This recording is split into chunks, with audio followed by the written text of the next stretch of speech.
Every creative person dreams of having a place where they can work comfortably, a place where they can realize their creative ideas undisturbed.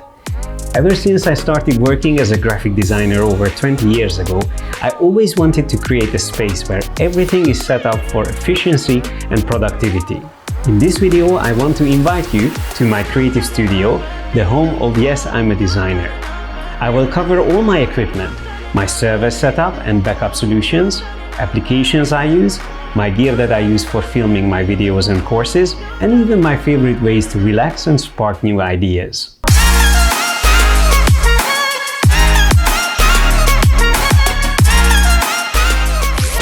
I came a long way from my very first workstation, which was a small desk in my bedroom, to having a spacious and well-equipped studio in my garden.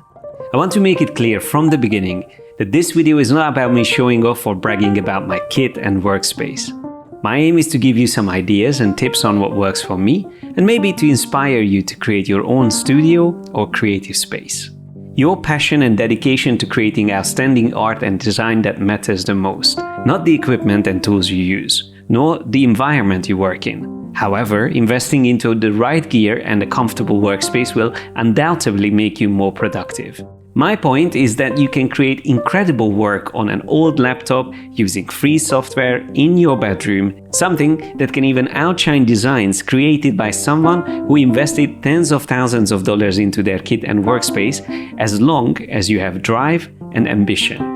With time, your efforts will lead to opportunities and get you the budget to improve your equipment and space. First of all, let's focus on my main desk.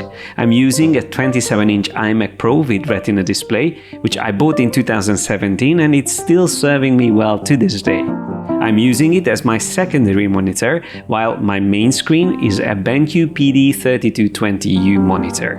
I have been using BenQ PD Designer monitors since 2015, and they never let me down. Their color accuracy for design and illustration is brilliant. They have high refresh rate and resolution. They are also easy to connect to a Mac with a single Thunderbolt 3 cable, which in the case of a MacBook also works for charging it. But the best thing is that the monitor comes by default with an M-Book color mode, which automatically syncs the colors between the BenQ monitor and an iMac or MacBook. I also use a BenQ Screen Bar Plus light on top of my main monitor, which is perfect for illuminating my entire desk without causing any glares on my screen. It even comes with a controller to adjust the color temperature and brightness of the light. If you want to find out more about this monitor and why I prefer to use it, make sure to read the blog post I added in the description. My main desk is an 1800 by 800mm Jarvis standing desk with a laminate walnut tabletop. It has convenient buttons for adjusting the height. You can save 4 positions and it quickly and silently moves between them. I like to record my training videos while standing up and also regularly switch between sitting and standing while working. When I stand, I like to use this anti-fatigue mat, which also gives a nice support while sitting down. Attached to the bottom of my desk, I have this little foot swing, which I use to relax my feet after a long recording session. My chair is a Secret Lab Omega 2020, which comes with a lumbar support pillow, a headrest pillow, and it is just extremely comfortable. I try to minimize the cables on my desk, so most of them are conveniently secured underneath it and hidden behind my iMac Pro. For the position of my main desk, I chose a spot from where I have a good view of my entire studio and my garden. I find it calming to look out and see lots of green around me. We also live in a very quiet area, which is great for maintaining focus while working and important for recording videos. Behind my chair, the wall is painted green with a special chroma key paint. This helps me to isolate myself from my background during recordings, webinars and live streams. Besides my desk, I have a large noise dampening paravan that helps to reduce echo and improve the sound quality of my recordings. I will cover my recording kit later in this video in more detail, but first let me show you the rest of my studio. I have the luxury to have a dedicated corner and setup for digital art. This is also an adjustable standing desk, but most of the time I'm using it while sitting down. I use a Wacom Cintiq 27Q HD pen display on an ergo stand connected to my MacBook Pro. I have another desk on this side of the studio which my colleagues and fellow creatives use when they visit me. For sketching and illustration, I also often use my second generation 12.9-inch iPad Pro. It is in a Zugu case and I have a paper-like screen protector on it to add more friction when drawing with the Apple Pencil. I prefer to work in Procreate, but I also use Adobe Photoshop and Illustrator on the iPad and sometimes Adobe Fresco. I also have a small Wacom Intuos Pro on my main desk, which I mainly use for retouching and editing photos. Storing and backing up my work has always been crucial to me. I lost some important work in the past to damaged hard drives, and I try my best to prevent that happening ever again.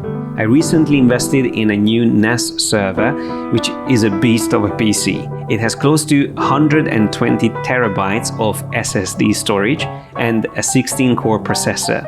It runs on Android operating system and it automatically backs up all the data to 2 separate cloud storage spaces for extra security. For my most important work, I keep physical copies too on additional external hard drives outside of my studio. I also use CleanMyMac X software for keeping all my Mac computers healthy and free of viruses and malware. It makes it very easy to monitor everything from available memory, CPU load, and internet speed. For my work, I mainly use Adobe Creative Cloud, but there are a few other tools that play a crucial role in my recording workflow. I use ScreenFlow for recording my screens, and my colleague also edits my videos in this software. For my YouTube videos, I use Adobe Premiere Pro for refining and finalizing edits.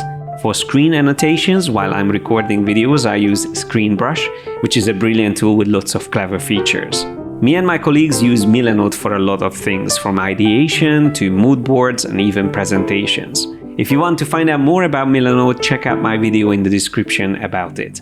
We use Google Drive for documents and spreadsheets, Monday for project management and planning, and Slack for internal communication and collaboration with partners. Our courses are hosted on Thinkific, which is a great platform for online educators. We have over 20,000 students from all over the world. Check out the link in the description if you want to join our friendly creative community and have access to our extensive library of online courses, creative projects, mentoring, workshops, and so much more. Now let me quickly go through my kit I use for recording my videos and courses. I use an old Sony Alpha 5100 camera with a Sigma 30mm f1.4 DC lens as my webcam.